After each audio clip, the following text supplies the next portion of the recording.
Today being the 15th of January 2021. It is 4 a.m. right now, and I am at the Grand Hyatt, Mumbai. I met a lot of businessmen yesterday who own various businesses that effectively leverage code and media and hence manage to earn a lot of money for their stakeholders and shareholders. Few things that my mind has been thinking, I would like to document it here and now. One such concept is the concept of being humble or humility versus arrogance, audacity, aggressiveness. I would like to share with my progeny and with the world my thoughts about how I think about these concepts.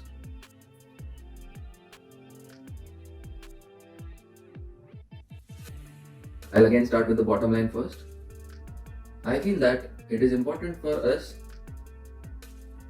to be humble and have a lot of humility when we compare ourselves with the best that humanity has to offer. The best people, the smartest people, the fastest people, the most efficient people. The best that humanity has to offer, when we compare ourselves with them, especially in specified or specific skill set domains. Like for example, there has been one person called Albert Einstein. He has been a very good physicist. There has been one person called Ram Anujan. He has been a very good mathematician. So when we compare essentially with the best of humanity or the best potential in one's own self, whoever that one person can be, then in that case we should be extremely humble and down to earth, and we should bow down to the best potential of humans and the best possible potential of humans, because the best potential is a fluid concept. It keeps expanding as we push against the boundaries of our own reality.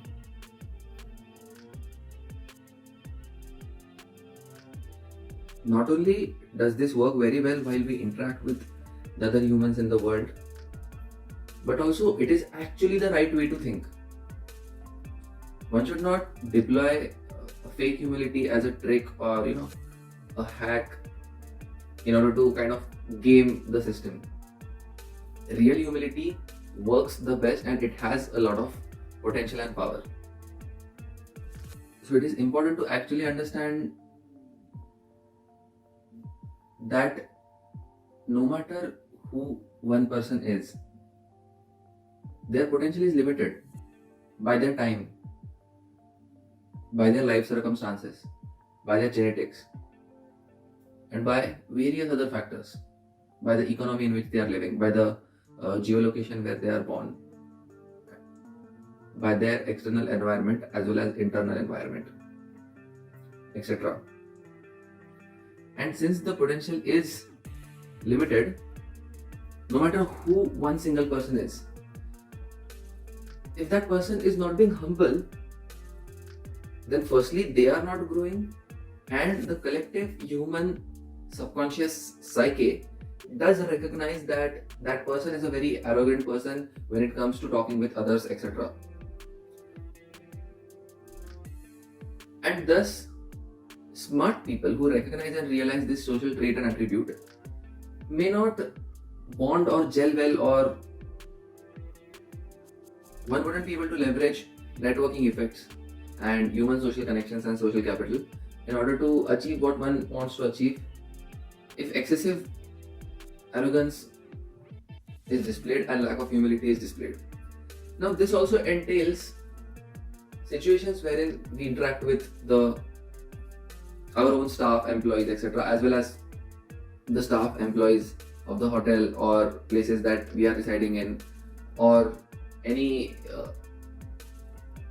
person who is working hard throughout the day, like for example the driver of an automobile, our own valet, our chef, our massage therapist, etc.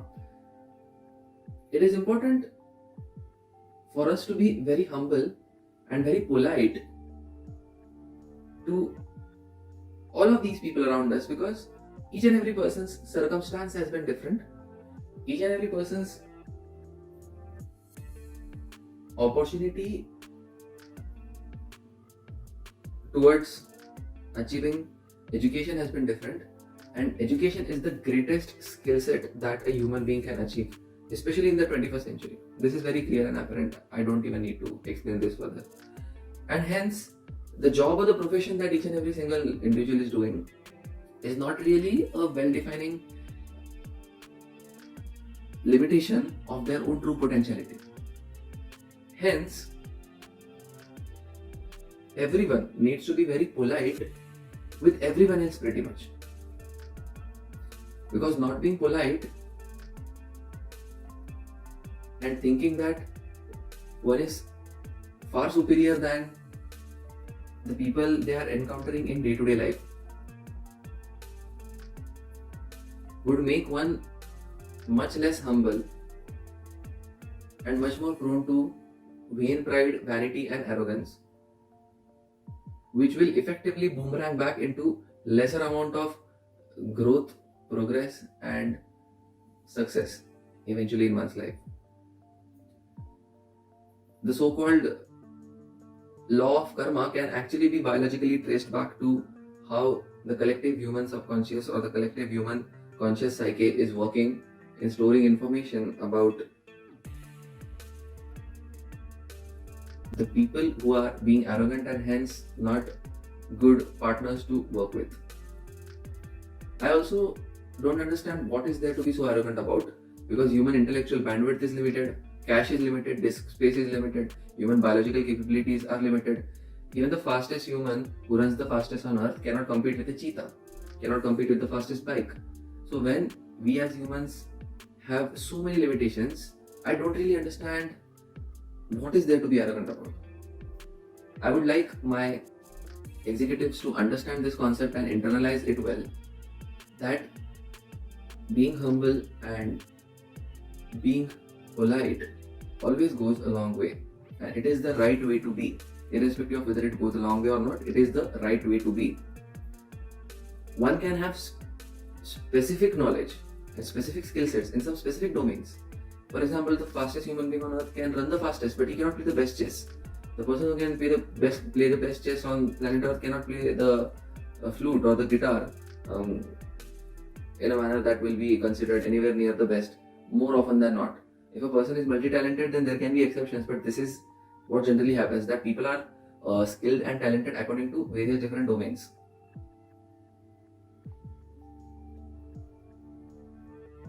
Hence, the correct way to be is generally humble, polite, calm, cool, stoic, unreactive, and always in the pursuit of one's own best potential and pushing the boundaries of one's own reality. The moment one becomes arrogant, one starts descending, and acceleration towards success and progress is reduced to a flatline velocity and then literal deceleration. And it happens because one has stopped learning and progressing intellectually, and this world is an ever-changing dynamic. Entropy has methods of making things random unless things are very well channelized. The best business leaders have this always accelerate, always innovate mentality. As of the 21st century on planet Earth with respect to human civilization. Having said that, there is a time and a place to be extremely aggressive, passionate, audacious, even arrogant, I would say. And that time and place is when you are chasing a goal. Like for instance, the fastest runner on planet Earth, the fastest runner is chasing a goal of beating his or her own personal best or personal record.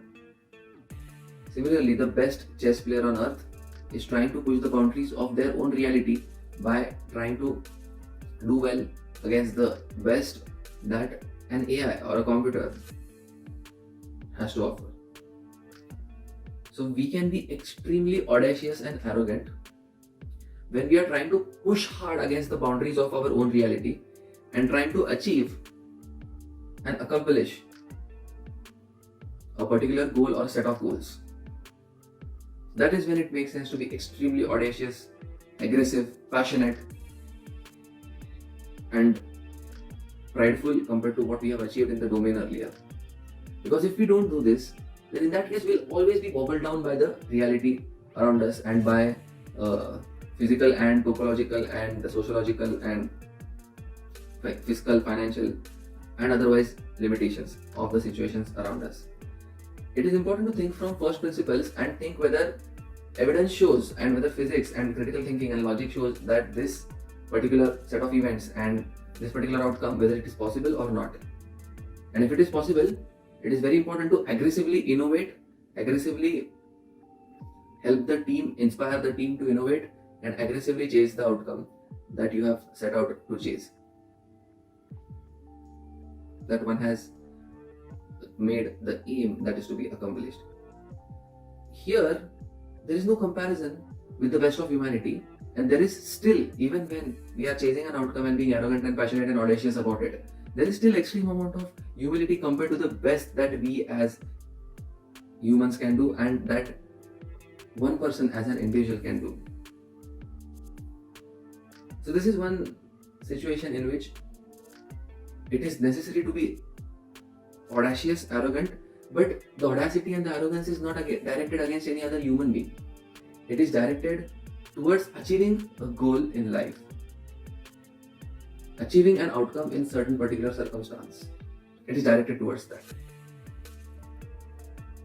And it does make sense to be very strongly aggressive towards something that you would like to achieve in life.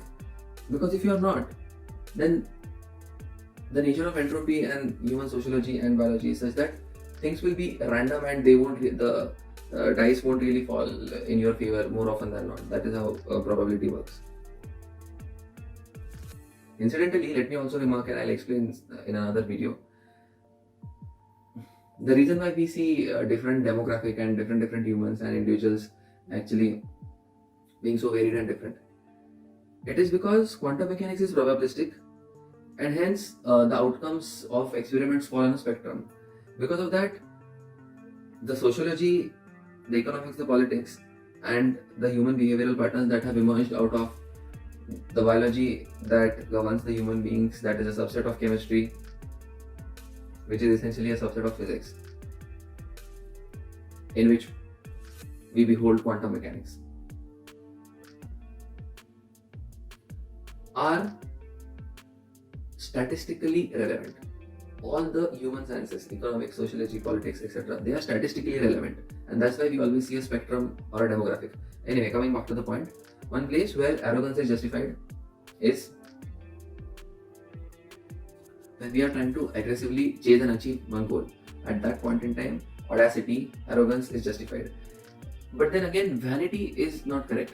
Now, what is the difference in my mind and in my opinion about arrogance and vanity?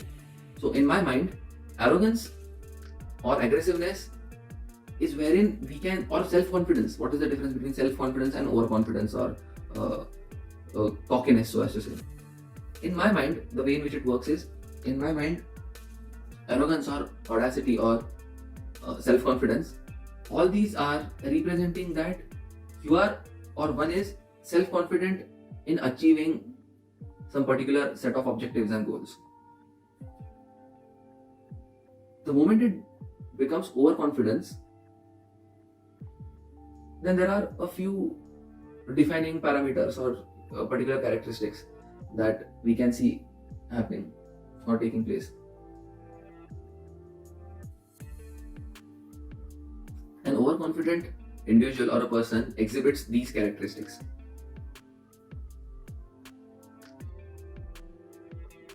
They actually may lose sight of the goal, whatever needs to be accomplished, and they may fall short because of this reason. They may not think that extreme amount of tenacity, perseverance, innovation, creativity, efficiency might be required to solve for a particular set of outcomes. And hence they may fall short because of just thinking that things will just work out, and they might not see things through till the very end. Also, one more place wherein overconfidence and vain pride and vanity differs from self-confidence, being assured, being motivated, and being aggressive towards a goal in a calm and comely state, is also the fact that an overconfident and a person filled with vanity thinks that he or she is superior than others, and hence only he or she can accomplish the goal or task at hand. So when this concept comes in, only he or she can accomplish the goal or task at hand. Nobody else can do it. That is, in my opinion, in my books, that is overconfidence. We are all biological creatures made up of mostly carbon atoms. And if one person can accomplish something, definitely other people can accomplish it too. There is no reason to think that you are the only one who can accomplish a certain given set of tasks or goals. Other people are also equally capable, and in some cases potentially more capable in achieving those tasks. Hence, there is no point in being so arrogant and thinking overconfidently or in vain pride and giving oneself too much importance in trying to achieve a certain set of outcomes. So when we say I can, we can, then we are exuding and exhibiting confidence. But when we say that only I can achieve this, nobody else can achieve this, then we are exhibiting overconfidence. There is another situation and circumstance where it is important to be little aggressive and self-confident and exude self-confidence and exhibit self-confidence. That is the situation wherein we are in a leadership position, which is a well-defined or ill-defined leadership position. Good ideas and executing good ideas, the ability to speak the truth, the ability to lead people, the ability to gel well with people, the ability to understand people, the ability to be humble with respect to one's own true potential and the true potential of humanity, the ability to accomplish tasks efficiently. These are the abilities that define a strong leader, and humans are very smart biologically. The subconscious mind and the brain is very smart in understanding and identifying these abilities in leaders. Leaders can be in the local vicinity as well as the global vicinity on planet Earth as of 2021. So any human being can be a leader, and the concept of who exactly is a leader is a fluid concept. In different activities, different people can be leaders.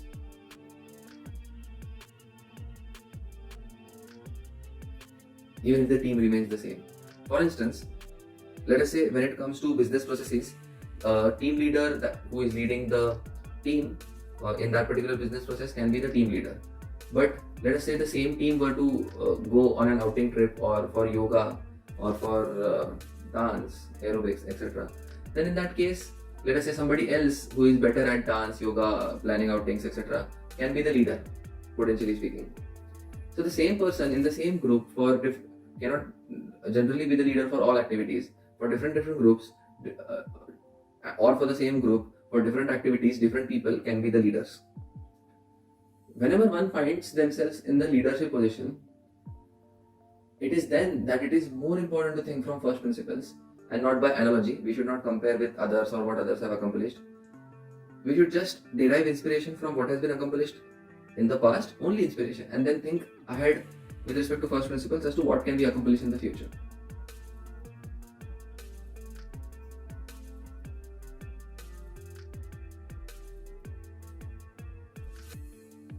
In such a leadership position and situation, it is important to be self-confident, motivated, communicate well, direct the team, make the team feel that there is a sense of camaraderie, there is a sense of goal, purpose, and inspire the team to together work in harmony to achieve that particular goal and purpose.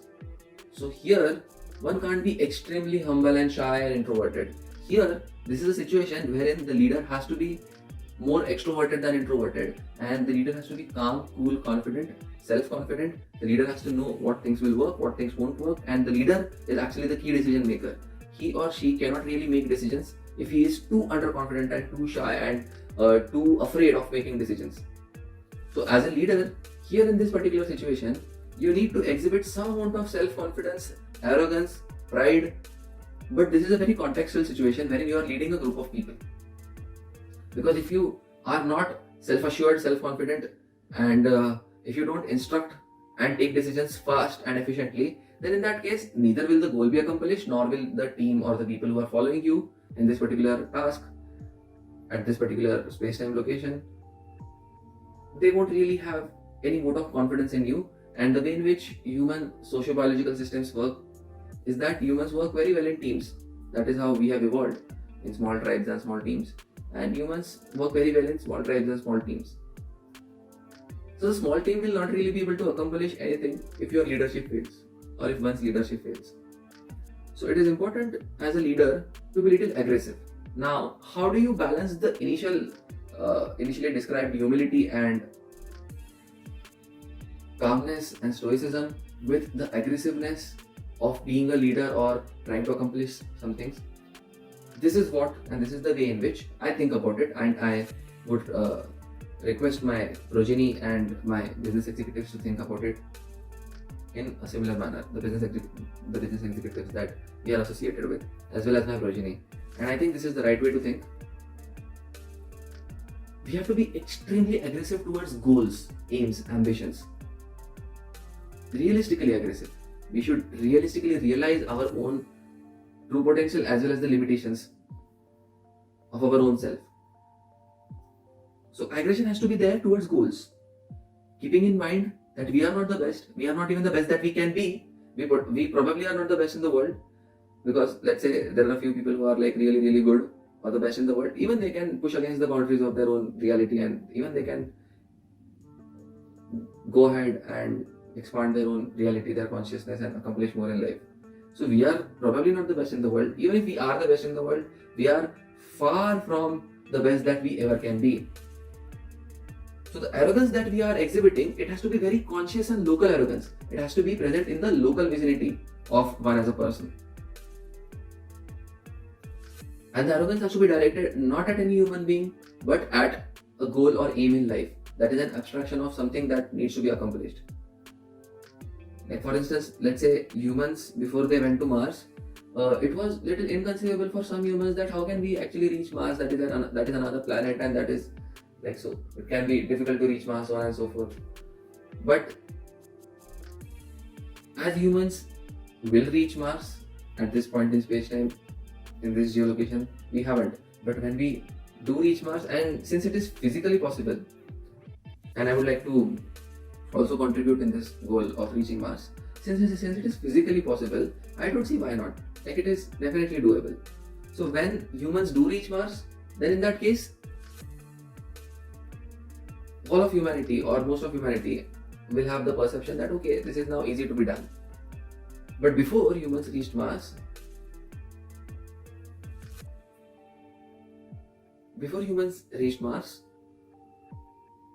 it was something that probably to some humans might appear inconceivable or very difficult or not possible, so on and so forth. Once it was done, humanity will think that it is easily done, it's not too difficult, etc. So arrogance has to be shown, calculated arrogance, realistic arrogance, thinking from first principles. This has to be the method of thinking when we as humans are actually pushing against the boundaries of our own reality. So you see this arrogance that humans exhibited and the audacity that humans exhibited in trying to reach planet Mars from the planet Earth and trying to be an interplanetary species. This particular arrogance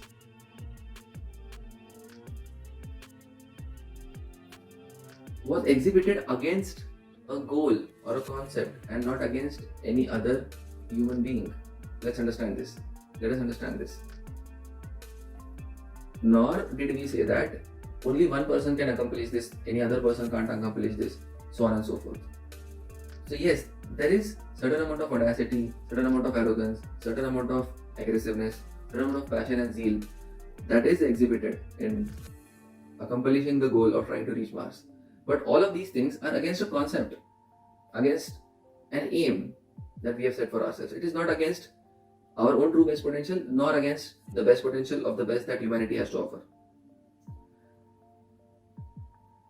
So people who find themselves in the leadership position should understand this particular aspect quite well, and the aggression that they show should be towards concept and never towards people or competitors, etc. The aggression that they show should always be towards pushing the boundaries of their own reality.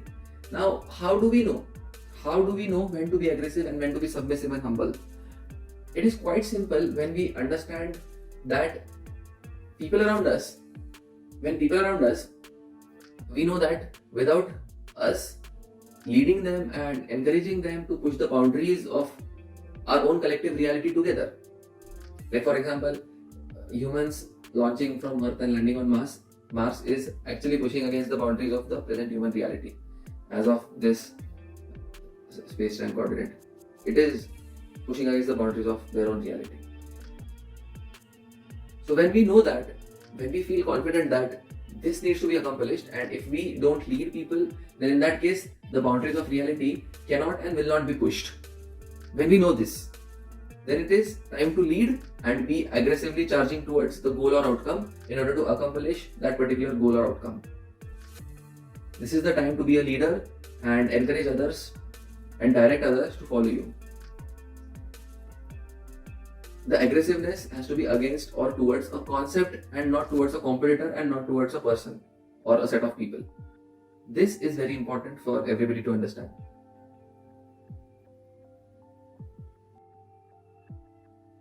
And when is it that we have to be extremely humble? Anytime we see the best of humanity and get enthralled by what human beings have been able to accomplish in science, in art, in culture, in history, and we don't find it very obvious or just like too easy, it is then that we have to bow down our head and bow down to the best and varied potential of humanity and derive inspiration from what has been accomplished and use that inspiration in our own life in order to do well for ourselves as well as for the entire humanity.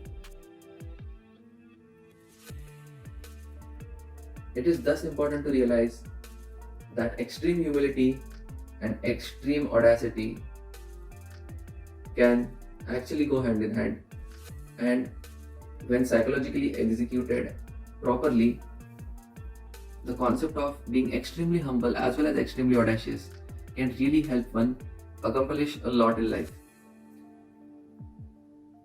People who